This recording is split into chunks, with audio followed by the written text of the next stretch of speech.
Hello, I'm Bernard Norcott-Mahany. I work at the Bluford branch of the Kansas City Public Library.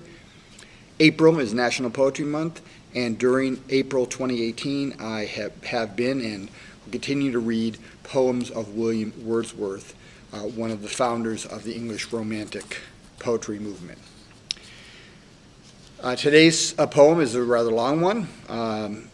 The title, Ode, Intimations of Immortality from Recollections of Early Childhood.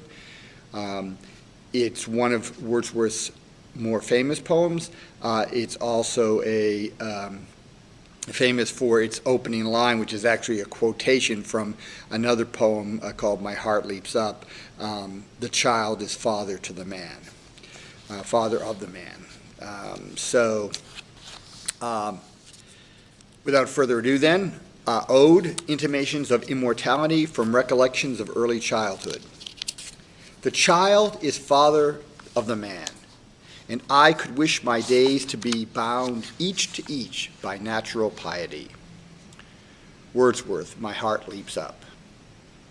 There was a time when meadow, grove, and stream, the earth, and every common sight, to me did seem apparelled in celestial light, the glory and the freshness of a dream. It is not now as it hath been of yore, turn wheresoe'er I may, by night or day. The things which I have seen I now can see no more. The rainbow comes and goes, and lovely is the rose. The moon doth with delight look round her when the heavens are bare. Waters on a starry night are beautiful and fair. The sunshine is a glorious birth. But yet I know, where'er I go, that there hath passed away a glory from the earth. Now, while the birds thus sing a joyous song, and while the young lambs bound as to the tabor sound, to me alone there came a thought of grief. A timely utterance gave that thought relief, and I again am strong. The cataracts blow their trumpets from the steep. No more shall grief of mine the season wrong. I hear the echoes through the mountains throng. The winds come to me from the fields of sleep, and all the earth is gay. Land and sea give themselves up to jollity, and with the heart of May doth every beast keep holiday. Thou child of joy, shout round me. Let me hear thy shouts, thou happy shepherd boy. Ye blessed creatures, I have heard the call ye to each other make. I see the heavens laugh with you in your jubilee. My heart is at your festival. My head hath its coronal. The fullness of your bliss I feel it all. O evil day, if I were sullen while earth herself is adorning this sweet May morning, and the children are culling on every side, in 1,000 valleys far and wide, fresh flowers, while the sun shines warm, and the babe leaps up on his mother's arm. I hear, with joy I hear. But there's a tree of many one, a single field which I have looked upon. Both of them speak of something that is gone. The pansy at my feet doth the same tale repeat. Whither is fled the visionary gleam? Where is it now, the glory and the dream? Our birth is but a sleep and a forgetting. The soul that rises with us, our life's star, hath had elsewhere its setting, and cometh from afar, not in entire forgetfulness, and not in utter nakedness, but trailing clouds of glory do we come from God, who is our home. Heaven lies about us in our infancy. Shades of the prison house begin to close upon the growing boy, but he beholds the light, and whence it flows, he sees it in his joy. The youth, who daily farther from the east must travel, still is nature's priest, and by the vision splendid is on his way attended. At length the man perceives it die away and fade into the light of common day. Earth fills her lap with pleasures of her own, yearnings she hath in her own natural kind. And, even with something of a mother's mind and no unworthy aim, the homely nurse doth all she can to make her foster child, her inmate man, forget the glories he hath known, and that imperial palace whence he came. Behold the child among his newborn blisses, a 6 years' darling of a pygmy size. See where mid work of his own hand he lies, fretted by sallies of his mother's kisses, with light upon him from his father's eyes. See at his feet some little plan or chart, some fragment from his dream of human life, shaped by himself with newly learned art. Oh, a wedding or a festival, a mourning or a funeral, and this hath now his heart, and unto this he frames his song.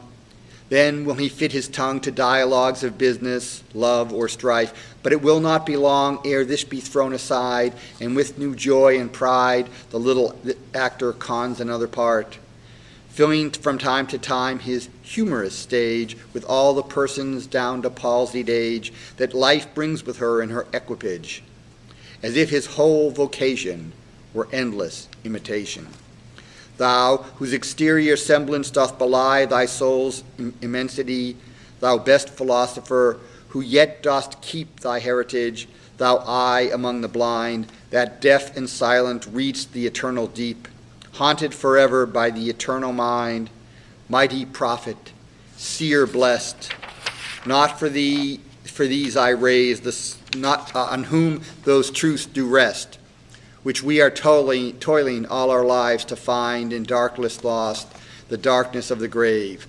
Thou, over whom thy immortality broods like the day, a master or a slave, a presence which is not to be put by, thou little child, yet glorious in the might of heaven-born freedom on thy being's height, with such earnest pains dost thou provoke the years to bring the inevitable yoke, thus blindly with thy blessedness at strife.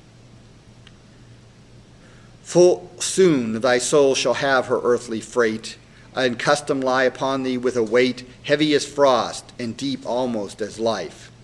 O joy, that in our embers is something that doth live, that nature yet remembers, that was so fugitive.